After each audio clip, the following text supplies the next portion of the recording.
Welcome to Pro Revenge, where two out-of-line girlfriends get exactly what they deserve. Our first story comes from a throwaway account. In late May 2016, I asked my crush, Kate, of 3 years, out on a coffee date. 3 dates later, we made things official. For the next 7 months, our relationship felt too good to be true. We clicked on so many interests, so we hardly ever disagreed on anything. We were very open with each other, which led to an incredible sex life. We both had good jobs, so we had money to spoil one another, and our families were both enthusiastic about our relationship. In January 2017, I was accepted into my country's Armed Forces Reserve program as a combat engineer. I underwent basic training from February to late April, and was up until then the hardest thing I had ever done. There were several times I thought I wouldn't graduate, and the only thing that kept me going was Kate's words of encouragement over texts and calls. She was there when I received my BTC certificate, and never let me forget how proud she was of me. As part of my job in the reserves, I would have to go away in the summer for advanced training, between early June to late August. Kate fully supported me going 400 kilometers away to the training center and spending almost our entire summer break on work to further my military career. The summer was brutal on me. I was a social outcast from every clique that formed on our course, and was the butt of several jokes. My self-esteem plummeted through the floor, but Kate's belief in me was what made me prevail. I passed as 5th best on course, and I owed it all to her. The decline. Things between us started to sour after returning home. According to her, I wasn't as spontaneous and outgoing as before I went away. I was dismissive, took small jabs and jokes as personal insults, and would rather stay in, watch movies, and have sex instead of going out. Unbeknownst to the both of us, I had developed some nasty social anxiety due to the events of the summer, and it started to affect our relationship. Nearing our 2-year anniversary in 2018, we got into a heated argument over a small misunderstanding, and subsequently broke up. I was incredibly distraught before she texted me 3 days later and said she wanted to try and fix things. I didn't see her for 3 weeks, but we kept in touch every day, slowly mending things. When we officially got back together, nothing felt the same. Every time I talked with her, it was as if I was walking on eggshells, and it only worsened my anxiety, which in turn hurt our already damaged relationship. Then things finally came to a head at the end of July. The hurt. While in school, Kate had met a dude named John. She saw in John what she used to see in me, and they quickly became very close friends. He consoled her through our breakup and every little time I messed up afterwards. For the record, I knew of John, but never thought Kate would ever do anything with him. One night after work, we had planned for me to stay the night at Kate's place. I arrived to see the two of them chilling on the living room couch. Kate said that John had dropped by for a spontaneous visit, and he was just leaving. After John left, she became cold and distant. I slowly accepted that our relationship was dead, and asked her how things were between us. She echoed my thoughts, and we agreed to break up the next day. She said I could stay the night one last time, seeing how it was late, and she was still worryful of me. From there on until she fell asleep, Kate became uncharacteristically glued to and protective of her phone. In the past, she wouldn't care if I glanced over to catch her and her friends texting about whatever, but now she did her best to hide the screen from me. I asked her about it, and she said it was private stuff, which only raised more questions. After she fell asleep, curiosity got the better of me. I unlocked her phone, I knew her passcode, and found hundreds of messages between her and John. Messages about how she was now single, how exciting it was that they could now be a couple in public, and laughing at me about every little thing I did. I quietly sobbed as I read through each hurtful text. My crying wasn't as quiet as I thought.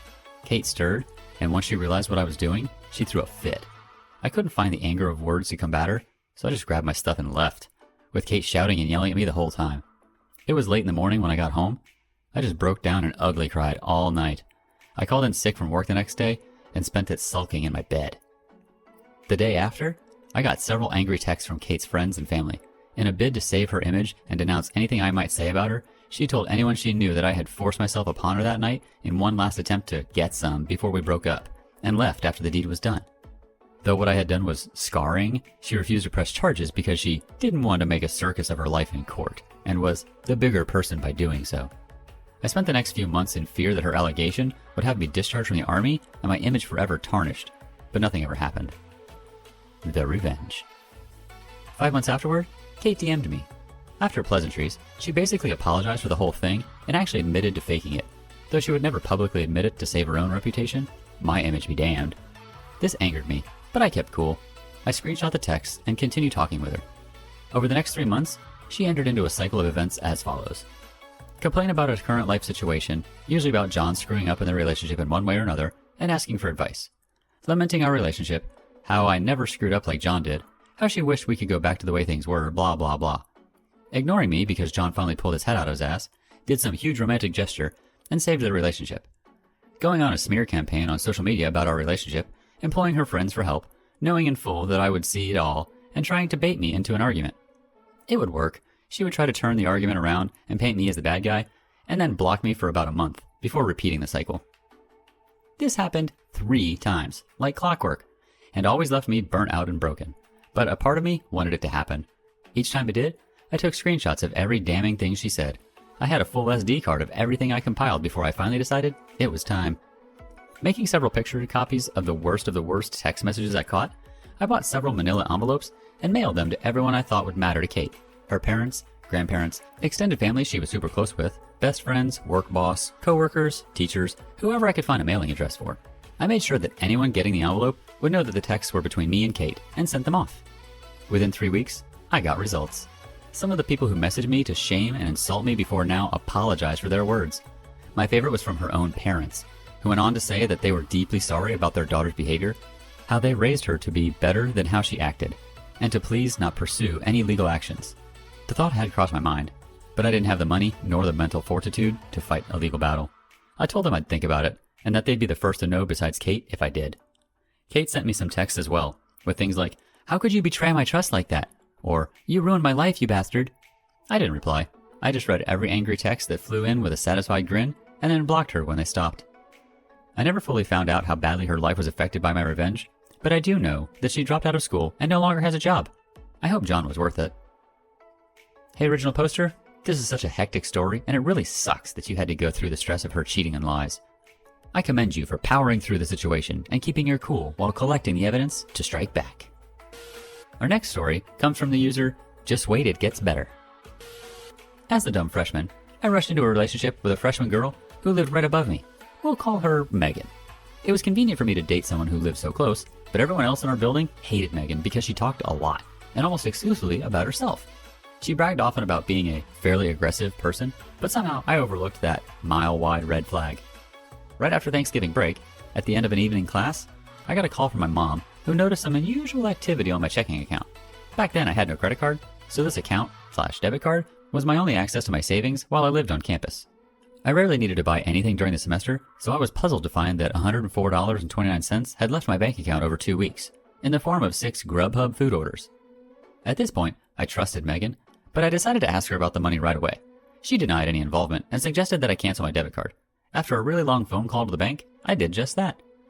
Next, I reached out to Grubhub customer service on Twitter. "Hey, my card was stolen and used for food orders on these dates.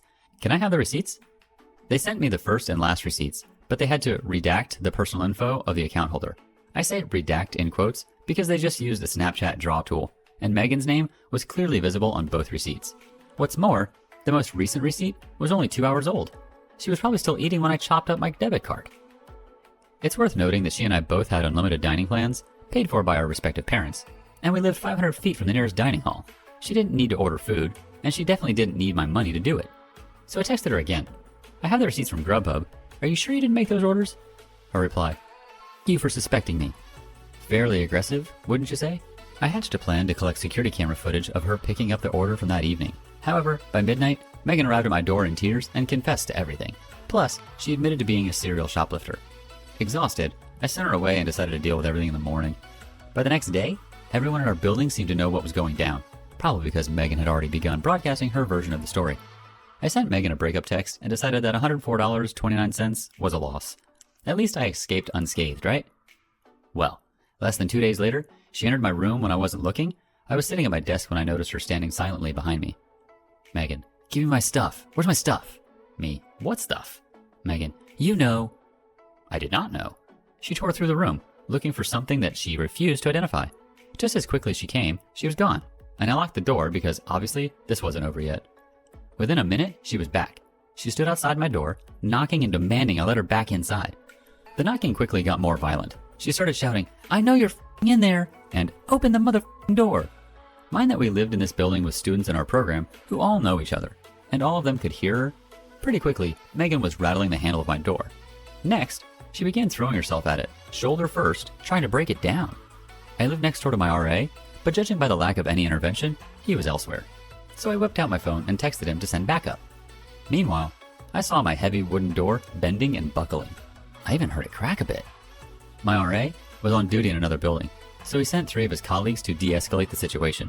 They brought Megan downstairs, where she revealed that the stuff she wanted was just the t-shirt and keychain that she gave me for my birthday. Whatever, I let her have those. I still just wanted this to be over. However, once I shared my story with the resident life staff, they filed university paperwork to place a no-contact order between me and Megan. They also recommended I contact the campus police, who then told me I should get my stolen money back in small claims court. I couldn't even get there without a car or money to pay for an Uber. Sorry, Judge Judy. At the request of the campus police, I also contacted the Title IX office at my school, sending them the story of everything you've read so far. They were interested, to say the least, although I didn't want any trouble. I just wanted a clean breakup and a fresh start. But a Title IX representative informed me that they were bringing 3 misconduct charges against Megan: theft, threatening violent behavior, and inciting an intervention by university staff. The representative asked me to serve as a witness in Megan's disciplinary hearing the next semester. I tentatively agreed, right before the representative set the hearing date for February 14th. Valentine's Day. I thought it was a joke, but they really did that. When the day of the hearing finally arrived, the no-contact order was still in effect, but a few of my friends had kept tabs on Megan. For starters, she failed all of her classes in the fall.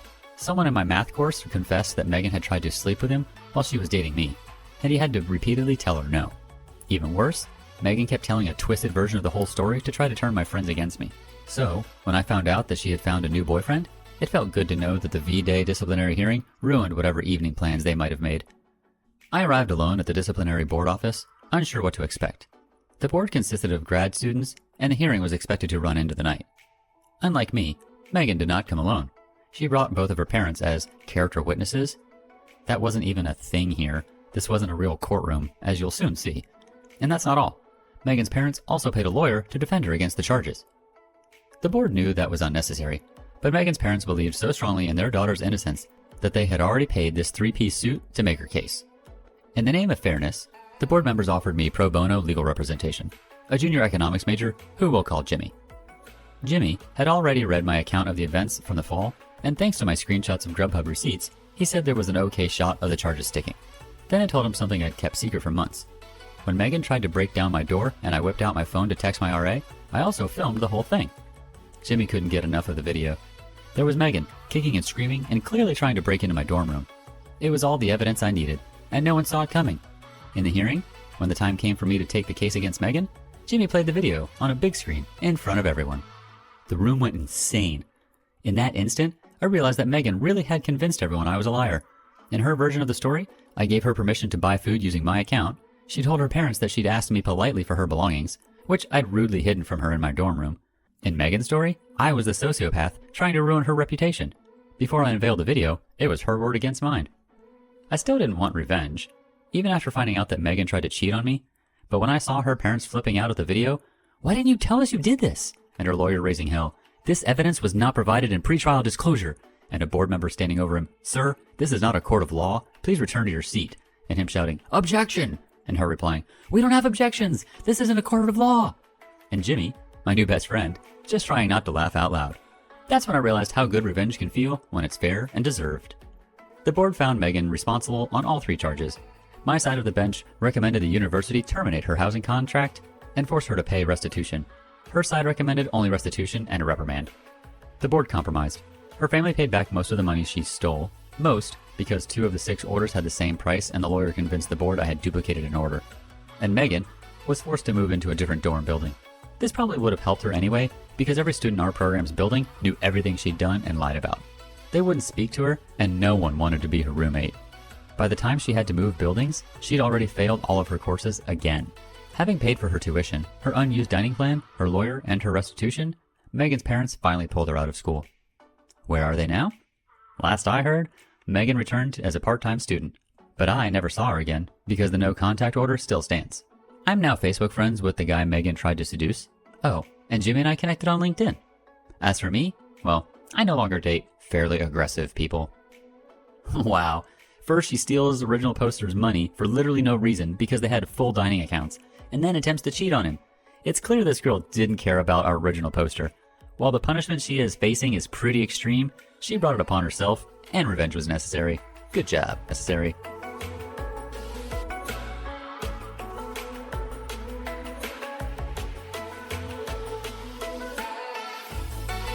I found out my wife was having an affair over 6 months.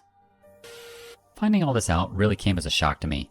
We've been together for 14 years, married for 10, and have 2 children, 6 and 4. The last thing I ever expected was to find out she was having an affair or would cheat on me. Strap in for a long one. It started about a year ago. We became friends with a couple who had similar age children as us, lived close, and we all got along really well. We started hanging out, watching each other's kids, going out as a group quite a bit. Over the coming months, my wife and the husband, as they are the primary caregivers to the children, while I and the other wife work more hours, started to become closer. They clearly had similar personalities and could just talk and get along. I didn't see a lot of this since it all happened when I was away and they were doing mutual kid stuff together. I wasn't too worried about it though. I trusted my wife. I never had any reason to doubt her. She always had guy friends throughout our whole relationship. Through the early spring, there were ups and downs for us. She was becoming aware she was somewhat depressed and started going to counseling. She started working out and eventually losing weight. Shortly after starting counseling, she asked me to go to couples counseling. I thought things were fine, and I kind of said, I think we're okay. Let's see how it goes, and left it at that. She never brought up couples counseling again, and she kept acting like things were good with us. We were still sexually active. Our sex lives throughout our marriage has never been a sore spot, but probably not as active as one would like. We never went more than a month without sex, and rarely more than a week. But I always knew she wanted sex more than me. I had insight into this, and found myself asking myself, why don't I have any sex drive? Will this ever get better? In and around this time, I found 2 vibrators she bought without telling me. She was clearly hiding them, but they went off overnight one night. She woke up too that night. The next day we talked, and my point was just to say, why didn't you just talk to me about it? Turns out, I was probably depressed too with work and stuff. We moved 5 years ago to her hometown where she had some friends, but not close friends anymore, and I had no friends. I have a good job, am a physician, and make good money, but we also spend a lot of money, so I was constantly worried about money too, and that's on me. Throughout her counseling and working out, the 4 of us started hanging out more. Felt great. Oh, we finally have friends. I was just happy about it. We started having sex more often, and everything felt pretty good in June. We went on a family trip in July, and during the trip, my wife told me the other wife discovered her and his text thread on his phone, and it greatly upset her. She told me it was a large quantity, but nothing inappropriate. There was one time I said, I love you, like a joke, but it's all just friendly, I was told. She kind of offered to show me the texts, but in a, you don't want to see the text, do you, kind of way. I had no reason not to trust her at this point, and I was like, nah, it's cool. You have guy friends, no big. When we got back, I started getting anxious. I don't know why. I just started to feel insecure. I noticed the sex toy pouch was moving around. The 2 of them were spending more time together. He had a week off work for the holiday, with the kids on summer vacation, and I was working all the time to make up for the trip. As I got more anxious, the texts kept coming up, and it turned into, you can't look at the texts. That's an invasion of my privacy. She bought him a present a week before my birthday. One she had to put together with iron-on patches, and that arrived when I was home. I could feel it through the package. And she gave it to him the next day while I was at work, but then I saw it the day after. My point again, why didn't you just tell me about it? I felt like I was going crazy. Why was I so insecure? Why can't I trust her? Why am I constantly checking to find your friends and the Nest cams in the house now? I felt like I was being replaced sexually before with the vibrators. Then now, I felt I was being replaced as a partner too, and I told her as much. I was a mess. She reassured me they are just friends. Nothing is going on. It's just like me and other guy friend. But my PHQ-9 was at the upper limit of moderate. I wasn't sleeping or eating, so I made an appointment with a psychologist and a PCP and got started on meds. I have now been going to the therapist every week since August. Before my next guy trip in July, I talked to the wife, who I work with but she's not a doctor, about the texts. I started to learn more of the details. There was not just one, I love you, but many. Good night, good morning, almost every day. Pet names, etc. I was pretty crushed. A week earlier, my wife made out with me in her sleep and said, I love you, pet name, and then fell back asleep. I was confused. I asked her, and she said I was pet name, but after I learned the truth, I clearly wasn't. I talked to my wife about these details the next day. She said she was so depressed, so sad, and so upset with how I had been treating her the last few years, she almost left me, and he talked her out of it. I talked to him for a while too. I told him I'm okay with him communicating, but the I love yous and pet names need to stop. They agreed, apologized, and he said he was going to back off too. A few weeks go by. We are all hanging out, and I arrive first, and she doesn't really give me a hug or anything. Then they arrive, and I just know she's going to hug him ASAP. And she does. And I lose my mind. Bad on me. I overreacted for sure. I knew I was doing it, and I just tried to separate myself to cool off. But she comes and is like, what the fuck is wrong? And we have a fight about it. I knew I was in the wrong, but she still came to get it out of me. The next day, the other people decide amongst themselves the best thing for their family is to set a boundary and that the male and female from our two families no longer communicate privately. I didn't love this because I was starting to be good friends with the female, but I agree, and my wife said it's BS, but she will respect their wishes. Couple more weeks, and we are on a family trip, just us. I oversee that she has been texting him privately, and texting a million other people the whole trip. It's really every time she goes to the bathroom or I go, she's on her phone. Eventually, I call her out, and I was really furious. So much for boundaries, I say. Was not a good day to have this fight, but it happened, and I meant what I said. I was assured they were no longer communicating privately. 3 weeks later, I get a call. She needs to tell me something. The other wife looked at the phone logs, and the two of them, no longer texting, have now been talking for hours a day. 40 minutes at 4 a.m. on his way to work, 1.5 hours at night, 20 to 40 minutes during lunch, every day. Always when I'm at work. I leave for overnight at 9, 1.5 hour call. If I'm home at night, no call, but call at 4 a.m. Literally every day. I was crushed, betrayed. She lied, like directly lied. We started going to couples therapy finally. She assured me and the therapist they had no more communication. It was over and she was working to rebuild trust so we as families could be friends again and the kids could have their friends back. Well, a month goes by and one morning on the Nest cam, I saw my wife taking a workout selfie but with a sexual kind of pose. Later that night, I'm able to get on her computer and find her photo stream and find they have been nearly sexting. No true nudity, but sensual pictures, sexy poses, underwear pics, sensual smiles I have never seen before, going back until August. Also, there are a ton of inspirational quotes about finding your second love, not being able to be with the one you love due to outside circumstances, being with someone who loves you for who you are and not what they want you to be. This is crushing to me. I am devastated. I am so betrayed. She told the counselor they weren't talking. I told the other wife. Me and my wife talked. They were using a secret messaging app since before our trip with the big fight. But there was nothing physical, I was assured. How will this time be different? I ask over the next few days. I can't hurt you again. I can't keep lying to you. I find out that she had told him she wanted to run away with him. In 5 years, when kids are older, or 20 years if she has to. I'm told it was just an escape, a fantasy, but nothing physical. 2 days later, he spills the beans to his wife. They have been kissing since August, since before my hug overreaction. They had sex numerous times, at least 2 to 3. It all made sense now.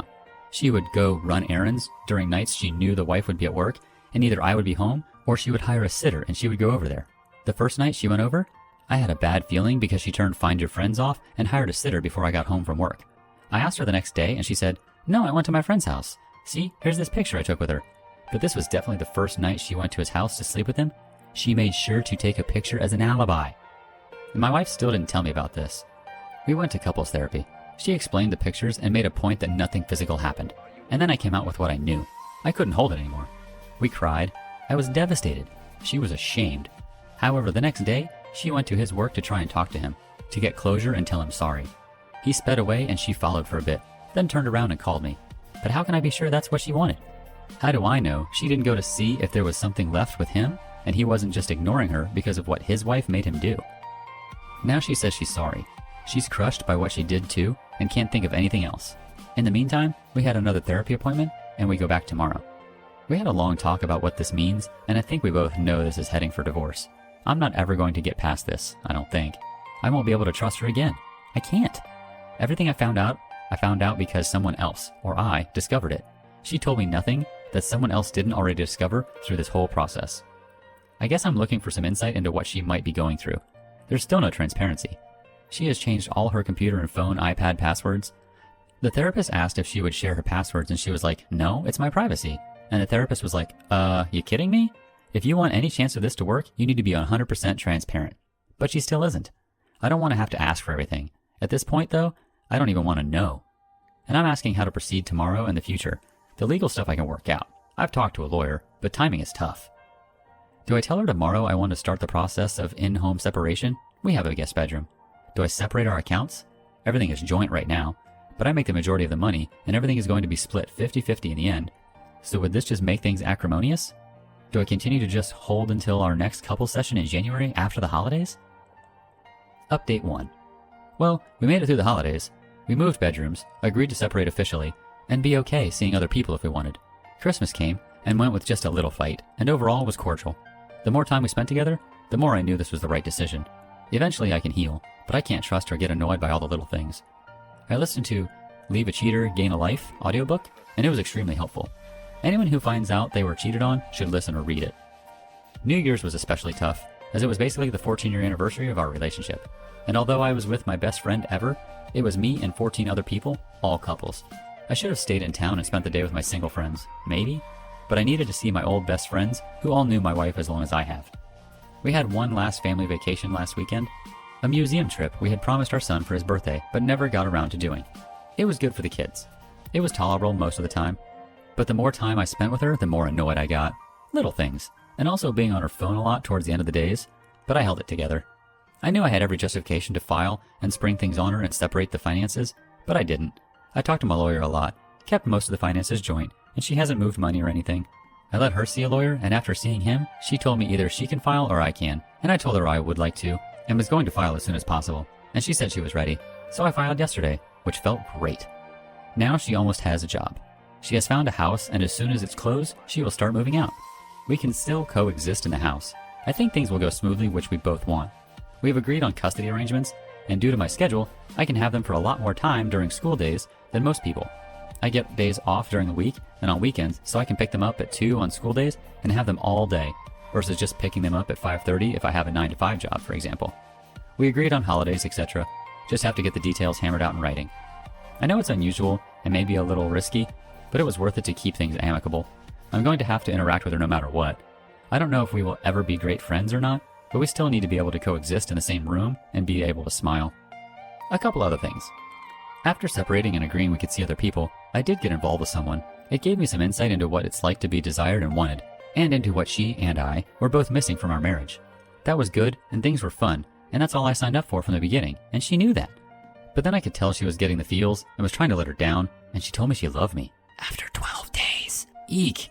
I know I'm not ready for all that. So, well, that's complicated. I suspect my soon-to-be ex-wife is getting involved with another man, which, I mean, whatever now that she stopped dragging her feet, I didn't care.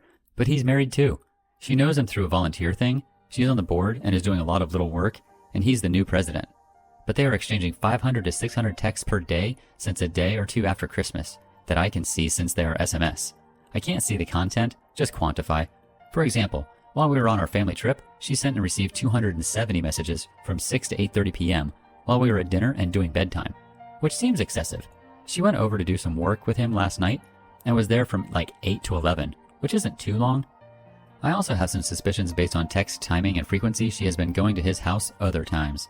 Also, there are a fair number of late night, 11 to 11:30 texts, as well as texts on New Year's Eve, right at midnight and later at 1 a.m. I know I need to stop digging for pain, but I can't help but feel, can we just stop at blowing up 2 families? Should I bring this up? We have couples counseling today, mainly to talk about how we are going to proceed with the kids.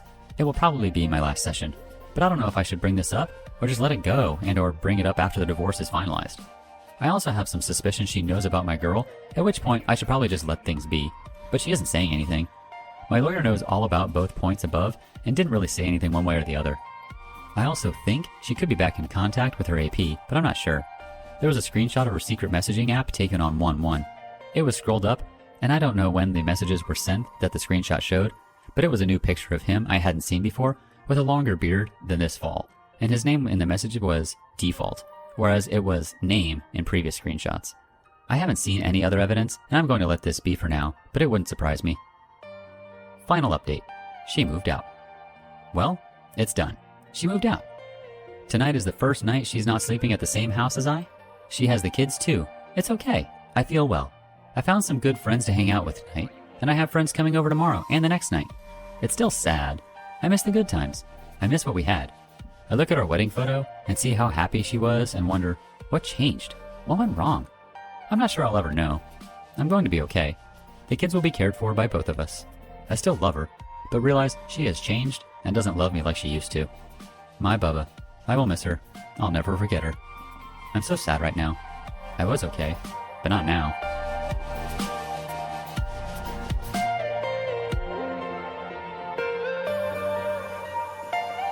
People who have gone out for a pack of cigarettes and never went back to your family. What happened after you left? Got married right out of high school. Everything was going well, but we were young and both were our first partners. Came home early one day and walked in on my wife with another man. Standard insanity ensued. followed by her begging for forgiveness, and we went to months of counseling. Everything seemed well and dandy. She seemed like a totally different woman and couldn't live without me. One day, I logged into our desktop PC and her Facebook is loaded and there are multiple messages and I had to look. I found exactly what I knew I would find. It crushed me, but I acted like nothing happened. That weekend, I packed up my favorite clothes and belongings that meant a lot to me and snuck them to the car. Sunday evening, I said, "Hey, I'm going to take the dogs to the dog park and hike for a few hours." When I left, I texted our neighbor to see if anyone showed up at the house. She replied pretty quickly that a male visitor was by very quickly. I told her goodbye, and the dogs and I just drove. I had a decent savings and thought, start off somewhere new. And that is what I did. My ex-wife didn't even try and contact me until around lunchtime the next day. When I didn't respond, she blew me up with photos and videos of her with multiple men and about how bad of a lover I was. It f***ed me up, but I just kept trucking. I ended up in a smaller town where I saw someone was hiring for my trade. Years later, I remarried to the best human ever. I went home not long ago, and my mom posted a picture of us at a gathering. My ex hit up my Facebook and asked if we could meet for a cup of coffee. She would like some closure. I obviously would like as well. I have to say, for all the resentment and hatred I had towards this woman, our conversation was pleasant and I felt better after we talked. She understood why I left. She apologized deeply, many times, and didn't try to blame me for anything. After an hour and a little bit of tears, awkward as hell in public, she asked if it was okay to get a hug. We hugged and said our goodbyes. Once I got home, I told my wife about the visit and she got awkward for a few minutes. She left the room and I didn't follow. I thought, oh, I'm sleeping on the couch tonight. 5 minutes later, she came back crying and just gave me the biggest hug ever. She told me she forgot what I went through and she was sorry and glad our life is good. Closing, I left a terrible human for the best human ever. I didn't go out for cigarettes, but I pulled a similar stunt. My mom is abusive and I had no spine, so I told her I was going to move in with my dad for the summer. I said I would be back before the end of August. After I moved in with my dad, I got my state ID. My mom didn't want me to have any kind of ID, and I finally got my driver's permit a few weeks later. I felt bad for lying at the time, but now I know if I didn't lie to her, I would have never gotten out of there. I would be stuck living on a shitty little hobby farm with a woman who did everything in her power to tear me down and hurt me. When I was 18, I moved out from my abusive father. I was commuting to college at the time, and I had morning classes, so the night before I packed my car with as much of my stuff as I could and set off. One of my professors that I regularly talked to after class noticed that my car was full of clothes and asked if everything was okay. Over lunch, I explained my situation, and he offered to take me in. I had already made arrangements to live with my mother. After my classes for the day were over, I went home for the first time since I was a child to live with my mother. I slept on the couch for months before getting my own bed, and we didn't always have the money to eat, but we made it work. I have seen my father one time since then because he swore to me that he had changed. That night, he proceeded to get wasted and tried to put his hands on me. I haven't seen him since, and I have no regrets. I was 10 years old when my mom and dad split up. We had been expecting it, but I didn't know that my mom had packed up suitcases for herself, my sister, and I. One day, we went to school like everything was normal and went to my mom's parents after school. It wasn't unusual for us to have dinner there, but then my mom sat us down and told us we'd be staying there for a while. Ended up being 6 years before we got our own place. I never got to go back to my bedroom again. My dad got remarried and his wife's daughter moved in and repainted my room. When I had to visit them, I slept on the couch while she slept in my room. When I was 16, I moved out without telling my stepdad, but my mom was in on it, and I just moved in with my grandparents. I left on a Friday, got all my stuff in just 2 trips. I was told he didn't even notice I was gone the first weekend. He was pretty mad once he figured it out, but it was all mostly a non-event. Everything turned out okay for me. It will have been 21 years this September. My dad died when I was pretty young. My mom eventually remarried to a pretty cool guy when I was young. He was honestly an amazing dad, and when my mom got sick when I was 12, he was absolutely incredible, taking care of everyone and reaffirming that I was his son. When my mom died, it was just me and him for a few years, and there were some amazing times. He made sure I was seeing a counselor, and we did family things on the weekend. My friends used to joke that he wasn't even my biological dad, and he still made more time for me and did more things for me than their biological dads did. When I was 15, he got remarried. I didn't exactly like my new stepmom, but I didn't hate her. I think I just thought that the relationship wouldn't last and he'd move on to someone better. Then they got married, and it was kind of weird. I did get an amazing baby brother from that. Not bad at all. My dad died when I was 17, literally taken out by an undiagnosed severe allergy. My stepmom got me from school and drove me to the hospital, and when my dad passed away, she handed me my baby brother and said she needed a minute by herself. I never saw her again. She was much younger than my dad, and was an ex-foster kid with no family or best friends to support her. And I think she looked at her newborn baby and the kid that her dead husband inherited and just couldn't handle it. I sure know I wasn't prepared to handle it, but my mom and my biological dad had been ex-foster care kids, and mom told me a few stories, so I wasn't going to let that happen to me or my brother. I do sometimes feel a little resentful that I can't have the normal life. I'm working too much, and I have a 6-year-old to figure out to consider college, but I don't want my family to just be cycles of poverty and dead-end jobs. Growing up, my mother was pretty abusive, mostly emotional, to me and my little sister. This includes basically fabricating a false reality that my dad had divorced my mother and left her penniless, then left the state, as well as isolating us from other family members on the basis that they were bad people. Probably the worst thing she did, which I still deal with today, was turning me and my little sister against each other in these f***ed up scenarios. Basically, her drug and or alcohol-induced rage of the day would always fall on one of us. However, whoever told on the other sibling that they did something to anger my mother would face her wrath, and the other sibling would have a brief respite. This went on since I was 8 or so. I grew up hating my sister. After I got older, I found my best friend in high school, and he helped me understand just how f***ed up my situation was, given that I assumed that's how family life was since we were so isolated, no TV or internet, and that my mother was also a teacher at both my elementary and middle school. She had control over everything. At 18, I left my house and moved in with my friend. However, it wasn't forever. He was joining the army at the end of school, and I had to think of someone to stay with. So I found my dad, states away. I took a long shot and asked him if I could stay with him. He accepted. I got everything I owned in the world, which fit in a truck bed, and while most kids were going off to college, I was going to start over in a completely different place with a father I didn't know. It turned out my dad was a decent guy. He wasn't a saint by any means, but leagues better than my mother. He helped me get a driver's license and eventually helped me join the military, where I have just finished my first year in. I haven't seen my little sis in 2 years though, and she still hates me. Even though she's 18, she hasn't left her mother, and since I left, she's become closer with her. I regret not trying harder to be there for her every day. But as for my life now, I have 3 years left in the military, then I hope to go to college and become a pilot, none of which I ever thought of when I was living under my mother's roof. My ex-husband was extremely physically and emotionally abusive, as well as an alcoholic and addict. He obsessively controlled the money and every second of my daily routine. An unplanned 5-minute delay to get gas on the way home would result in a dressing down. If I was lucky, a beating if I wasn't. We had 3 daughters, and on the few occasions I threatened to leave, he'd tell me to go ahead and leave, but I couldn't take our daughters with me. At one of our couple's friends' wedding reception, he got drunk, as per usual, and lost his mind over something insignificant, dragged me around in the street by my hair, and pulled a gun on me, in front of the wedding party. One of his friends, who was a real POS, took me aside while the groom's mom was driving my ex home and told me, "You don't have to live like this." It was like a light went on in my head. This guy says I don't have to live like this?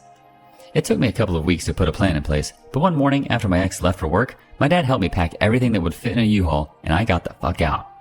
I'd like to say I never saw him again after that day, but I was pretty lucky he decided to leave me alone after an initial period of stalking and about in jail for violating an order of protection. Fast forward 15 years, and I finished undergrad, law school, and postdoc. I remarried with 2 more amazing kids, and life is pretty much my goal. My mom just all of a sudden wasn't there anymore. She and my dad were miserable, but my dad wouldn't agree to divorce. He was a minister at a big church and didn't believe divorce was right, and so instead, he tried to stay married to my mom, all while avoiding her and all the unhappiness at home. She never really left her bedroom. She was miserable, and she made everyone else miserable too. She was horrible to me in those last few years. We had been really close before that. She started moving stuff out of the house little by little when no one was home. Like, one day a bookshelf would be gone, and we'd all notice, but just kind of go on with our lives. And it bothers me very, very much, but her moving out was so abrupt and so ambiguous that I don't remember specifics about it. Like, I don't know if it was during the school year or over summer. I don't know where I was or what was different when I came home that day. But at some point, she didn't live there anymore. I was 14. My dad told me that God told him she would never come back. I looked up to my dad a lot. He was kind of on the same level as God in my mind, so I believed him. He soon after started dating another woman, secretly because the church didn't know he was divorced yet. He intended to marry her as soon as possible. I remember I had to pose for family photos with this new woman and her 2 kids. They were printed up and put into a frame and hung over our fireplace. Then, one day my mom came to the house. She told me she had made the biggest mistake of her life, that she loved me and my brother and my dad, and she wanted to work everything out. I guess God was wrong when he spoke to my dad. Then, she walked out of my room and saw the new family portrait over the fireplace. She left quickly. A few days later, She called the house, my dad answered, and she told him to tell the kids I said goodbye. Then she hung up. We started calling everyone we could think to call. We tried to call the phone operator, asking if they could trace the call. This was 1995, so no caller ID or cell phone with a callback number. A bit later that night, my new stepmom-to-be came over and pulled my dad aside. She saw a car at the end of our neighborhood that looked like my mom's. My dad called 911. Everyone showed up. My mom had taken a bucket of pills. She was barely alive. They took her to the ER and pumped her stomach and intubated her. They told my dad to call my brother so he could come say his goodbyes too. I was let into the room for a while. I looked at the machines and they were plugged into the wall, and I stared for a long time thinking I should unplug it because she really didn't want to be revived, and I couldn't understand why we were doing all this. But then a nurse came in and said I had to leave while they did stuff. My mom survived. My dad married the other lady. I think this messed me up, and I honestly can't believe I typed up this entire recollection. I don't think about it very often, and maybe that's why I can't remember the details of the day I realized she'd moved out.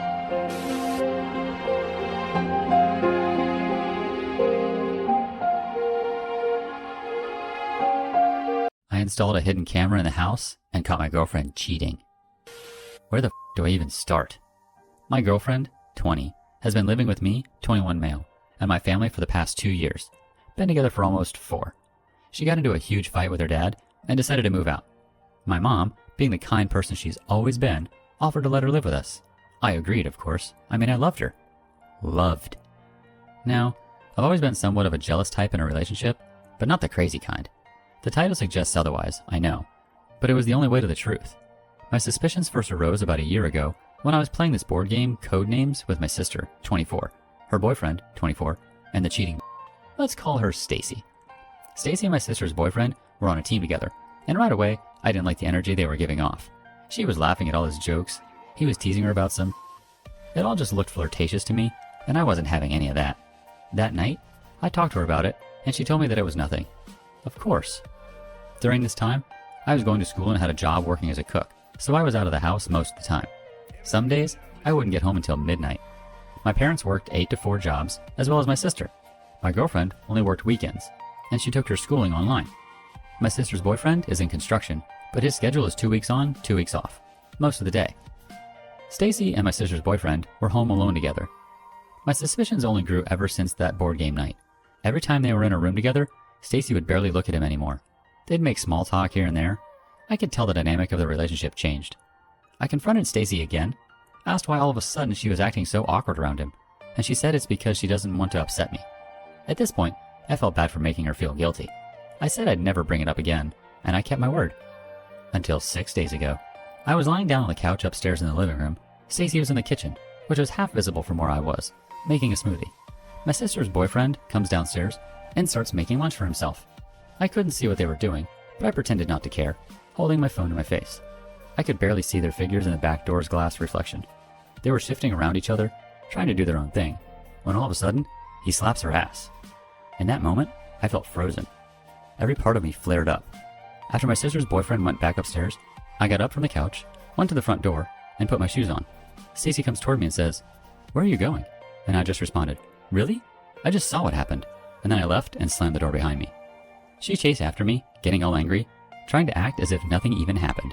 I told her what I saw, which just made her even more mad. A reflection? So you're saying that you didn't even see it then? You thought you saw it? You wanted to see it to justify your psycho thoughts. At this point, she's threatening to break up with me, saying she's going to move out and live on her own, making me feel guilty by saying she's broke, that she'll have to drop out of school and work full-time at a job. As much as I wanted to just end all of it and let her go at this point, I apologized. I apologized for everything, begged her to stay, and promised to never, ever bring it up again. It took a lot of convincing, but eventually she decided to stay and we walked back to the house. But I knew what I saw. I just needed hard evidence. That same night, I ordered a tiny black hidden camera from Amazon. When it arrived, I set it up in the living room next to the kitchen, just at the corner of one of the curtains. The next morning, 2 days ago, when everyone was still asleep, I discreetly took out the chip, put it in the USB, and quickly went through the footage on my laptop. Nothing. I cleared up the space and put the chip back in the camera. And then yesterday, I finally got what I wanted. I woke up before everyone else again and viewed the chip. Approximately at 3:15 a.m., I saw my sister's boyfriend slowly walk downstairs and sit on the couch. A few minutes later, Stacy walks upstairs from our room. She carefully walks over to him, sits on his lap, and I couldn't bear to watch anymore. I was in complete disbelief. The girl who I spent 4 years with. The girl who I thought I was going to spend the rest of my life with. Cheating on me with my sister's boyfriend. All this time, lying to my face, making me feel guilty.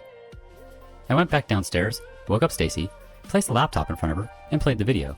As soon as she realized what was happening, she instantly closed it and froze. Nothing was said for what felt like an eternity. She started sobbing, trying to utter words until I finally spoke up. You're the most conniving, disgusting sociopath I've ever met. Start packing your right now, or I'm sending this to everyone you know. We're done. What followed was a very long, pathetic, sorry excuse for an apology that I don't even want to get into. Eventually, she called her dad. He came by and picked her up, so I guess she's going to live with her family again. A lot of her things are still here, and she doesn't have any friends to deliver it to her, so I have no idea what to do with all this. As for my sister and her boyfriend, he's also been kicked out of the house, and now has his own place somewhere. Who knows? Maybe Stacy might even move in with him. I don't care at this point. X slept with his coworker, and 6 months later, I'm still at a loss for words. I don't know where to begin. We were dating for 3.5 years, and back in January, he came home one day and told me that a mutual of ours has applied to his job, and I was excited because I knew her from a past job. He worked at a bagel shop with my mom, and I knew she would be good with keeping up with speed since we used to work at Panera together. Anyways, I hyped her up and was really excited for her to help out my mom, my ex, and their coworkers. I thought she was a genuine friend and didn't think twice. A few weeks of them working together, she added him on Facebook. I thought nothing of it, and he told me right off the bat that she added him and we both just didn't bring it up again. A few nights go by, and we were both watching TV. He mentions that she messaged him, "Hey," on Messenger. We both giggled and wondered what she wanted. Keep in mind, he was updating me on everything, so he messaged her back a hello. A few hours pass, and boom, she sends him an entire paragraph going into depth about how much she liked him and has always liked him, even when me and her worked at Panera a couple years before. Let's just say I didn't take it lightly. I guess this is my own fault. I was always jealous and got really overwhelmed and messenger myself on my own account. I said it was f***ed up to try to take my boyfriend, knowing our history and how long we've been together. She apologized and said she was drinking and didn't think about it, and I said it was okay. My ex, boyfriend at the time, said he didn't respond.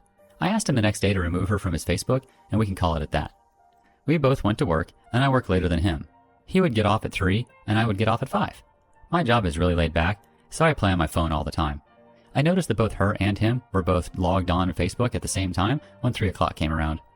I refreshed his profile 15 minutes later, and she was deleted. I thought it was over, and that was the end. Boy, was I wrong. So everything was back to normal for a bit, but one night, my anxiety, depression got the best of me. We were drinking pretty heavily that night like usual and having fun playing video games. We went out for a smoke break, and I told him I was really anxious about this girl. I told him how all I can see in my head is him going over to her place when they get off and sleeping with her. He broke down and started crying, telling me he would never even think about screwing me over that hard. I have worked my ass off since I was 16, full-time job, full-time student in college, public health major, and have had my own car for years. Meanwhile, this girl has 2 DUIs and barely makes it by. My ex was always the one to bring up marriage first and everything, so when he got upset, he really got upset. He told me if we ever broke up, he would be so sad and would do anything in the world to try to fix whatever happened. I genuinely believed him. I was so relieved to calm down finally. Valentine's Day was coming up, and he made reservations at our favorite restaurant and bought me a huge teddy. V-Day comes around and I felt like everything was going wrong. Our waitress didn't really seem to want to be there. The vibes were just so off. We came home and cuddled and watched a movie. We haven't had sex at that point in a little while, so I was expecting a little something, but nothing happened. I didn't mind it, you know. When you've been with someone for so long, it really doesn't matter at that point. Once again, another couple days go by, and at this point, my ex is just not himself at all. He stayed up really late and skipped class, and I told him it was unacceptable to skip class. He already did it twice, and it was only the first month and a half of school. He told me he wanted to talk and said I was really overwhelming to be with. He said he hasn't been feeling us for months, even though this asshole just cried over us breaking up a few days before, and was just acting like a whole new person. I got really sad and called a friend, and we drove to the beach so I could get some space after the talk. We didn't break up, but I wanted to get away ASAP. I came home an hour or so later ready to figure out our problems. He grabbed his keys and said he was going to the bar. I wanted to go with him in hopes that a few drinks would help us communicate. He told me not to go, and then he wanted to go alone. So I stayed home and cried until 2 a.m. He stumbled in the door drunk as hell, he drove by the way, and slept on the couch.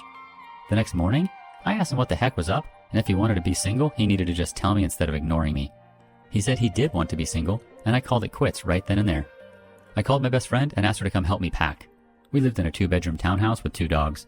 I asked him to leave while she was over so I could talk to her. He leaves and that was that. She came over and helped a bit and listened to me rant. Then I get a text from him. He texts me at least 5 times saying he can't lose me and he doesn't understand what's going on in his mind. His family has a history of bipolar or schizophrenia. I tell him to come back ASAP and we will make it okay again. He was the love of my life. I would have done anything for him. So my friend left and he drove home and immediately scooped me in his arms and cried. He kissed me and said how sorry he was and how badly he wanted things to go back to normal. I didn't know what he meant by that. He asked me to lay in his arms on the couch and we start watching a show. 30 minutes pass and he stands up and goes to the bathroom. He was in there for a while, but I didn't think about it. But then I got a text. The coworker tells me everything. He slept with her 3 times during those 2 weeks since everything started. When he went to the bar, he actually just got drunk with her and slept with her and drove home. I was shocked. I ran and started slamming on the bathroom door, screaming that he is a cheater. He comes out looking so sad and said he never meant it to get that far. BS. He said he would have his phone shut off or he would give me his phone every day when I left for work, and I actually considered it for a moment. But then I looked out into the backyard and I swear God had sent me a sign and said, no, you need to end it. So I told him to leave and I would be moved out in 2 weeks. He instantly ran back to her and once again lied about it. He texted me out the blue that he is staying with a friend until I moved out to give me space. But now I found out really fast that he was staying with her. Once I moved out, he moved the girl into our house. She posted her apartment online for a sublease. Another month passes and it's on Facebook that they are now in a relationship. It's been 6 months now since the breakup. I think about it a lot, but I'm doing a lot better. I went to therapy, got all A's, did summer school so I could finish faster, bought myself a new car in cash. I'm moving on my own. I've tried to date again, but I really just can't fall for anyone else without thinking of my ex the whole time. I'm healing on my own no matter how long it takes. I just hope one day I can wake up and not think of him and I can finally get my peace back. I don't want to go to my cheating sister's wedding. My brother-in-law found out my sister has been cheating on him for 8 years, 2 years ago. 3 kids together. Her boyfriend was married with 2 kids. My brother-in-law found old phones with old text messages that confirmed his suspicions. My sister worked with this man she was cheating with for 8 years. Went to company parties together, same work social circles. My sister and her husband even met up socially with her cheating partner and his wife. All the times she was working late, working on Sundays and asking me, my other siblings and my parents to watch the kids were not to help her with her job, but to help her cheat. Her youngest was born during the affair. Even had my other sister take a picture of her in the NICU with the baby, which we found out was to send to her boyfriend. DNA test confirmed it was my brother-in-law's baby. Looking back, everything we thought was true all these years wasn't. It's heartbreaking. They destroyed not only their own families, but broke the hearts of my parents and her in-laws. My parents were devastated to learn their daughter was capable of this. They were depressed and still are to a degree this day. My father will never be the same. He says he will go to his grave with a broken heart for her part in this. He can't believe his own daughter would do this. Anyway, 2 years later, still dealing with this show. Nasty divorce, custody issues, financial issues, lots of money involved. She is now living with him and getting married next month. Asked my parents for their blessing. Ha! My father said, you did what you wanted all these years without my blessing, now you want it? You're not getting anything.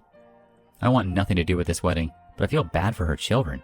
I also have 2 daughters who do know what happened, 15 and 13. I feel like I'm setting a bad example to go celebrate this with them. Her kids have not put the pieces together and don't realize what really went down. I don't acknowledge him or their relationship.